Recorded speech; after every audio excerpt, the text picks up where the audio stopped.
Guys, welcome back to another video, and today I'm going to be reviewing every video game I got for Christmas in 2003.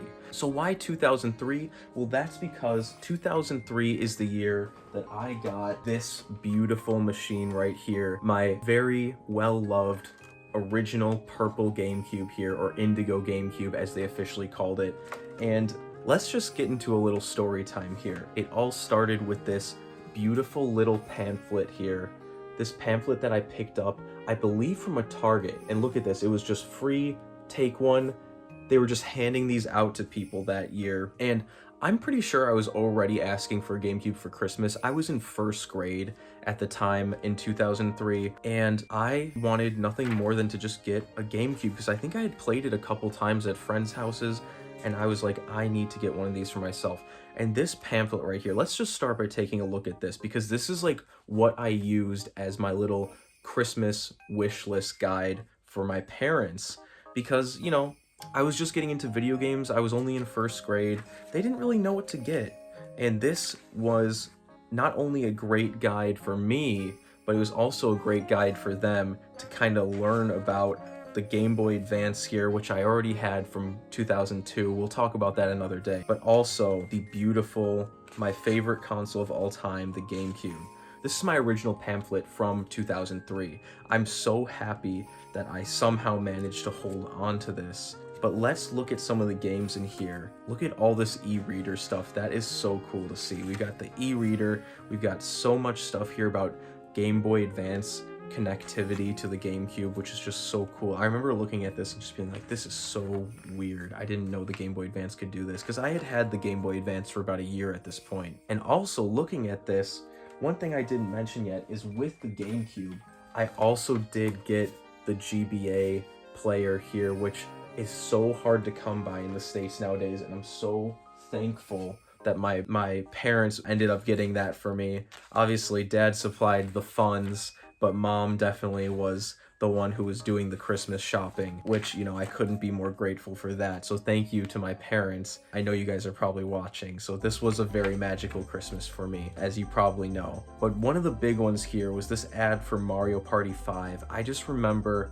staring at these screenshots, and this was my most anticipated game in 2003. I wanted this game so bad. I just loved looking at this huge spread here with all the characters. I didn't really know what the game was. This was my first Mario Party. So the first game that I had to pop into the system when I opened up my GameCube was Mario Party 5, the game that I still consider to be probably my favorite Mario Party game. I just remember starting this one up, not knowing how to read the menus because I was like 6 or 7 years old, and just being like, all right, how do I get into the game? Because there's all these, you know, rules, you have to set up the game and stuff. And I remember picking the board that I wanted to play on and setting the turn limit to 50 turns, which is the longest possible game you could do. I think I played for about 20 or so turns, and then I was like, all right, this is going on way too long. I'm gonna move on to something else.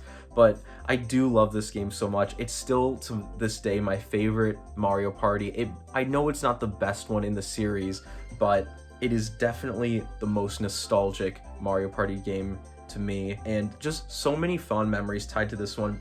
When I got my GameCube as well, I'm pretty sure we only had one controller for quite a while. So like, even though this was like the party game that year, I was just exclusively playing it by myself. My sister was too young. We got really into playing Mario Party together later when she was a little bit older, but she was 4 years younger than me, so that would have made her like 2 or 3 that Christmas, so she had no interest in games. She would watch me play them from time to time, but she definitely watched me play this one quite a bit. This was definitely one of my most played games on the GameCube, just playing it by myself. So sad, but so many fun memories. And then, if I remember correctly, the next game that I popped in was, and this is an obscure one in my opinion, not a lot of people talk about this game, but it is Pac-Man World 2. This game is, if you haven't played the Pac-Man World games before, they're 3D platformers. They've made 3 of them. I've only played the first 2, and this was the one I started with. And I don't know what it was. I don't think I really asked for this game, but I'm sure my mom was just like, "Oh, Pac-Man. I know that character, and it looks cute and child friendly." So she got this one for me as a little like bonus that year. And just looking at this game again, the memories come flooding back. I played this game so much, and it's a really solid 3D platformer, honestly. I was replaying a decent amount of it just to capture footage specifically for this video, and it still holds up really well, I would say. The gameplay is very similar to like Crash Bandicoot, where it's level based, it's not little open worlds like, Mario 64 or anything like that. It's level based, you're going through a world map, and the levels are very linear, and I kind of like that. I really miss that style of game, we get them every now and then, like Mario 3D World is like that, but this was just, this was the style of game that was really popular at the time, late 90s, early 2000s. This was like one of the most common styles of games, just these, kind of linear 3D platformers like Crash Bandicoot. And, I was going through this one again, and I played about halfway through it. I'd say maybe a little bit more than halfway through for this video. And the levels, they start to get a bit more difficult, and I was really enjoying myself. And then, I got into like the ice world and stuff, and I was like starting to have these memories like, oh yeah, this game used to piss me off quite a bit. It gets pretty hard. But I do have to shout out my favorite level. It's such a good level in this game. And it's even, they based the cover art on this one level. You're going down this like icy river, you're on ice skates, and it's just like one of those things where you're just moving continuously. And it's so fun. And honestly, they could have made a whole game just based on this one style of level, and I would have loved it. But it's so much fun, and I had a really fun time revisiting this one. But yeah, that's Pac-Man World 2. Definitely give this one a try if you're into those early 2000s platformers. It's a good one for sure. Definitely deserves more love, so check it out if you're interested. But then, let's take a little break from the GameCube and talk about the big Game Boy Advance game that I got that year, which was the much anticipated Mario and Luigi Superstar Saga here, which, oh man, one thing I have to say about this game here is this was the very first turn-based RPG I'd ever played in my life.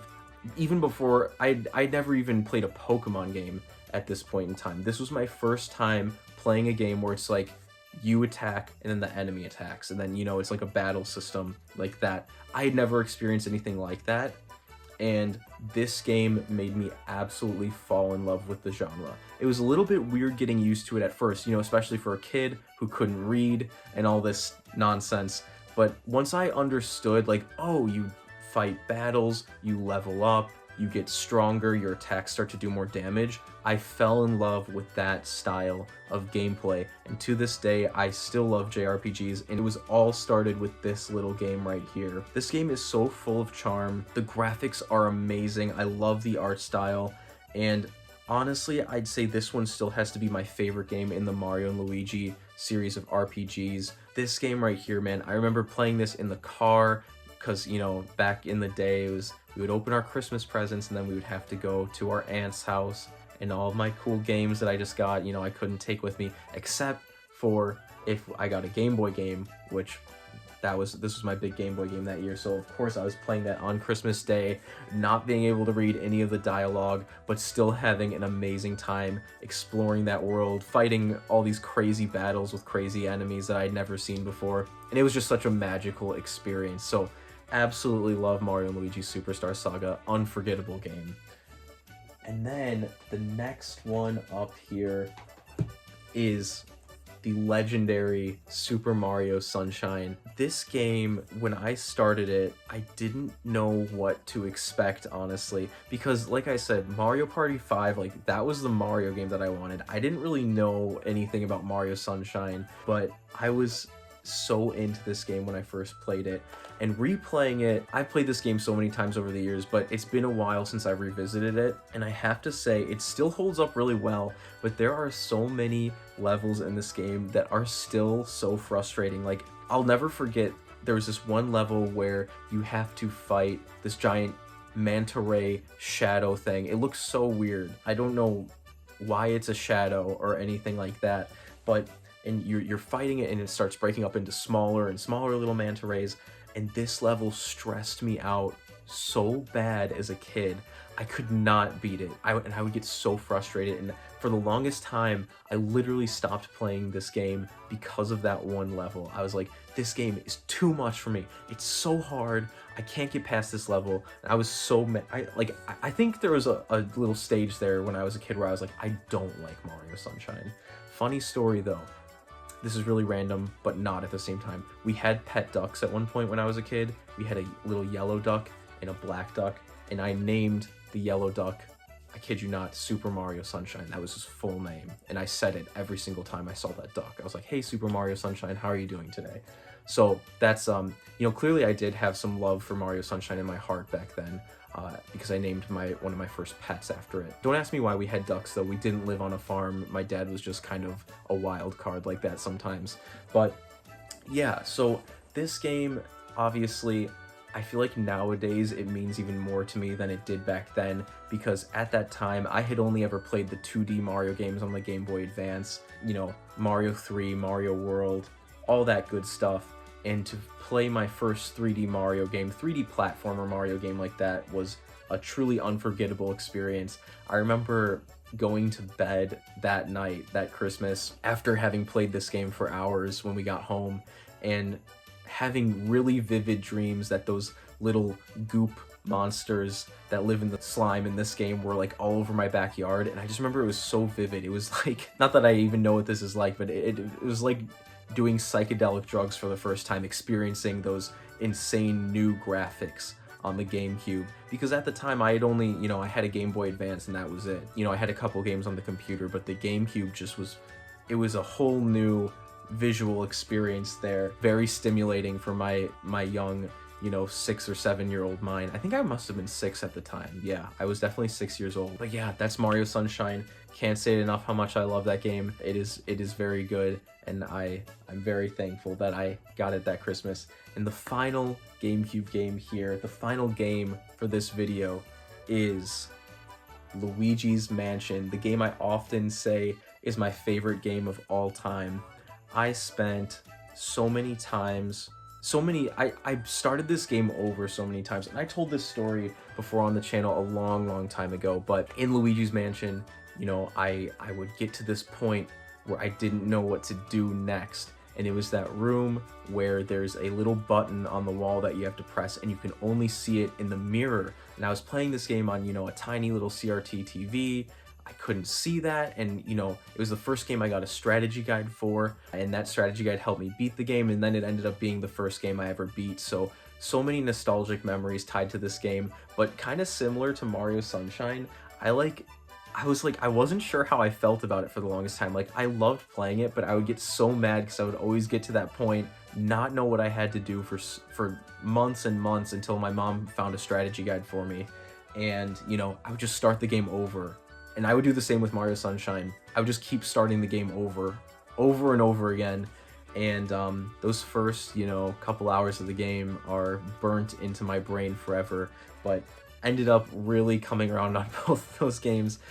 It's just so funny how when we're kids, like, the littlest thing can just make us hate a game. And then when you get a little bit older, you're like, okay, that actually wasn't that bad. I'm gonna stop throwing tantrums over this game now. So anyways, guys, that was my Christmas 2003. Those were the games I got, and those were the amazing memories I had with those games. But overall, just an unforgettable Christmas for me back in the day, and it was a day that really awakened my love for games as a hobby, as a passion, and it's a feeling that I still have to this day towards video games. So let me know down in the comments what some of your favorite video game Christmas memories are. I love reading stuff like that. But anyways, guys, thanks so much for watching, and I'll see you in the next one. Take care.